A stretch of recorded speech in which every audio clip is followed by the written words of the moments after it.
The space between dream and reality can position itself as an unbearable curse, as we desire the outcomes, the end result of our efforts right now, such that because we do not have them right now, our current reality becomes unbearable.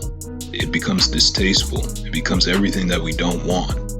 And this discouragement can become so deep within our lives that as we go about our daily tasks to achieve our desired outcomes and goals, we become discouraged because what we want has not yet bore fruit. And no matter how much effort we put in, that desire still isn't here. In Jujutsu Kaisen, going back to the same chapter we reviewed in part 1, in the dream that those within the barrier had, the antagonist presents the option for which they can leave the barrier or choose to stay within the confines of the barrier.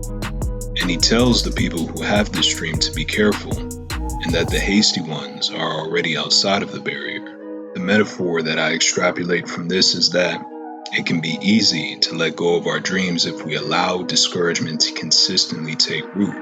In part 1, we noted that we have to look at reality as a gift, as opposed to a given.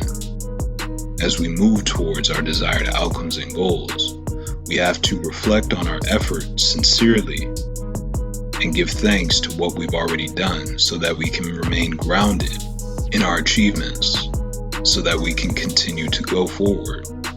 When we neglect to do this, it's easy to give up on traversing the space between dream and reality and step outside of the barrier, as many of the residents within this cursed space in Jujutsu Kaisen chose to do. And then we find ourselves living without meaning and living without purpose. We find ourselves no longer striving, and the real curse sets in beyond the scope of dream and reality, and that it becomes all that we ever know, whether we are dreaming or whether we are in a waking state. Why? Because we're not striving towards our goals. So don't be hasty. Don't quickly decide to give up on your dreams just yet. Be careful of your decisions on a daily basis as you traverse the space between dream and reality, because you are closing this gap slowly but surely, but you can only see this if you're not blinded by the space between dream and reality.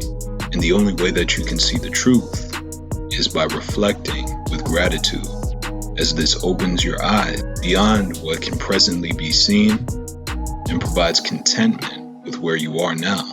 Because a warrior without an objective, a warrior without a cause, a warrior without a dream, a discouraged warrior is the first one to be picked off, because his zeal and his energy to fight is not with him or her. Thus, he's already lost the battle before he even began. The space between dream and reality, should we choose to transmute it into a blessing as opposed to a curse with gratitude, gives us the zeal and fire necessary to keep going in our individual journeys, to keep fighting for what's beyond us, while also being content with what we have right here and now. Rather than being a discouraged warrior, we become an encouraged warrior, and we have the power to keep going, to continue down the space between dream and reality. As opposed to the hasty decision to give up, we choose to keep going. We go further and further until the next thing that we know, the dream that we've been after all this time is no longer that of a dream, but instead our objective, reality. 1.